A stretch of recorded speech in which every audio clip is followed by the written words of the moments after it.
So the third special video I'm going to do for you guys is on special relativity. We did the general relativity, we've done duality, we're going to look at special relativity. I'm not sure how I'm going to fit this into 15 minutes, but I'm going to give it a try. Okay, and this is, out of the three, I think this one's my favorite. Okay, so we'll see how we can do here. This one's about special relativity, or sometimes often called riding, what it's like to ride a wave of light, because that's one of the things apparently for Einstein sort of kickstart all this type of stuff, is him asking himself, wonder what it would be like to ride a wave of light. So it's kind of neat. Now, suppose this. You got a person watches a car go by with someone inside holding a ball and they drop it. So who sees the correct speed for the ball? So, of course, the person in the car just sees it drop straight down. But if somebody was outside the car, as the car's moving forward and they drop the ball, they wouldn't see the ball drop straight down. They'd actually see the ball go in like a projectile shape as it moves down and forward with the car. And, of course, who sees the correct speed of the ball? Well, they both do. They would both be perfectly correct. Not one is better than the other. And it shows that answers are relative. And that's where the term relativity comes from. The answer depends on your frame of reference and what you're seeing and your connection with the object. Now, what about, let's change it up. Instead of a person doing a ball, what if they hold a proton? Who sees a magnetic field being created? Well, if you're in the car holding the proton, according to you, the proton's not moving, and you would not have it give off a magnetic field. But if somebody watches the car go by and you holding the proton, they would actually detect a magnetic field being created, because you guys know this, that moving charges create magnetic fields. So both simultaneously, this proton is both not making a magnetic field and it is making a magnetic field at the same time, which is really, really strange. Most people have no problem with the first one, but the second one is really strange, but it's true. So measurements are way more complicated than most people realize when you actually get to how they actually work. So measurements are relative to your frame of reference, and there's more than one correct answer to a situation. So there's lots of train stories of this type of stuff, and so I've sort of switched up a little bit. But again, lots of stories, lots of analogies to follow along with. So suppose you got a train car, two ninjas, lightning bolts, I don't know why they're pink, but they're pink, hit the front and the back of the car at the same time as the car moves forward. So a train car moves forward, lightning hits both ends. Do the bolts of lightning hit simultaneously? Well, that depends on who you ask. For ninja number one, they would say it's simultaneously, because as the lightning bolts hit, the light waves are emitted and they're symmetrical with ninja number one, so he would say, yeah, they hit at the same time. But ninja number two is moving towards the light in the front of the car, so he would say it hit the front first and then the back, and they would both be correct. So it's relative to what you're doing, and they'd both be equally correct. Another story. Suppose you got a ninja going along and he throws ninja star. The speed of the ninja star, both you and the ninja would say would be different. You know, suppose he's going at 5 and he throws it at 10. Well, he would say the ninja star is moving away at 10, and you'd say that it'd be moving at 15, and you'd both be correct. The same thing does not apply if he would use a laser instead. You would not add the speeds together. He would see the speed of light and you see the speed of light. And that's one of the strange things about this, is light is kind of special, because it seems no matter what you do, no matter how much you move with light, against light, it doesn't make any difference. You always measure the speed of light as the speed of light. And they've tested this, and it's true. It's really, really strange. So this is sort of the basic behind his foundation for special relativity, his postulates. The first one is the speed of light is constant no matter what you do. It's really strange, but it's constant. No matter what you're moving, how you're moving, with it, against it, it makes no difference. The second one is the basic laws of physics hold in any reference frame, which results in multiple answers being correct. Okay, so let's go back to a train. Suppose you got a ninja in a train car, you got a laser at the bottom, shoots the laser straight up, hits a mirror, and bounces back down. And so, there you go. Okay, so it shot straight up and down, comes back down. Now, inside the car, you would just see the photon or the light go up and down, just that simple. But suppose somebody else was outside the car and they watched the car move towards the right, they would not see the same thing, because between the light beam being emitted and landing, the car would have moved to the side. Now, of course, the car would have to move very, very fast to make this noticeable, but it would look something like this. So he would see the beam go up and then go back down. It's not curved because it's not accelerating up and down or sideways or anything like that, just nice straight lines. So ninja number one will see the photon light go a much greater distance than number two does, who just sees it go straight up and down. Now, since number one sees it go a much greater distance, but they both see the speed of light as speed of light, number one would also measure that you'd have a lot more time. Therefore, ninja 1 and 2, basic DTV, more distance, you need more time for the same speed, and they both measure the same speed no matter what. Because of this basic DTV, they will not measure the same time. One ninja might say, hey, it took 4 seconds to go up and down. The other ninja's going, it took like 6 or 7 seconds to go up and down, and they both be correct. So time is therefore not constant and depends on if you're moving or not. So it's huge consequences, because how many measurements do you guys have and calculations that involve time? Whether it's speed, acceleration, which can be used to calculate change in v, and distance, which can be used to calculate forces. Basically, every calculation, or almost every calculation you've ever done, can be linked to time somehow, and it shows that time is not constant, and it's a huge profounding effect on everything you guys have ever done. So by using basic DTV and algebra Pythagoras, because those are just right triangles, so it's Pythagoras, it's really simple to do. You can actually derive what's called the time dilation expression, which in the basic derivation looks like this. And you can recognize sort of like the Pythagoras a squared plus b squared equals c squared set up at the beginning, that type of thing. So you end up with a time dilation calculation to show the times are not equal. And the bottom is called the gamma coefficient. It's always less than 1 because one time's always different, blah, blah, blah, blah. We don't have time to go through all this like we would in regular classes. But it shows the times aren't the same.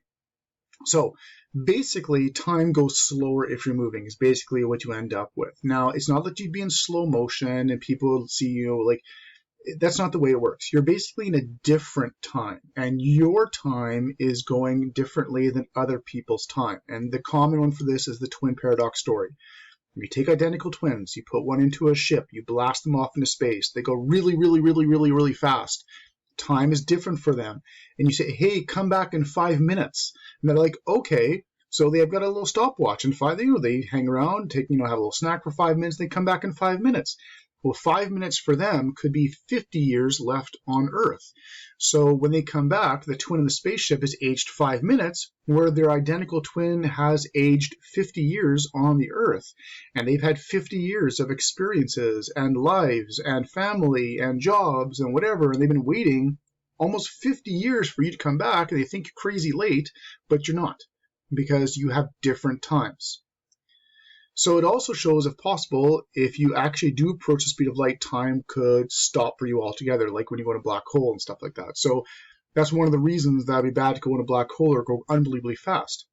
And people often talk about going to space and traveling at incredible speeds. Well, that could really suck, because if you travel unbelievably fast, close to the speed of light in some fancy schmancy spaceship, and you go away for an hour and you come back, well, the Earth could have aged like thousands of years, and everything you've ever known or ever done, whatever, has all been gone.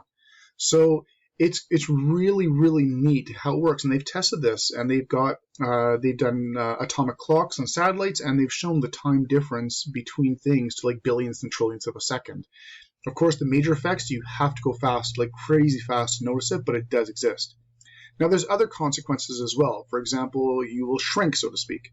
It's called a length contraction. So when you actually move close to the speed of light, you will actually look like you're actually shrinking with people are watching you. And this leads to one of my favorite stories ever from university, is you could have a car that is longer than your garage, and you could actually drive it in, and the car would actually compress and shrink relative to the garage.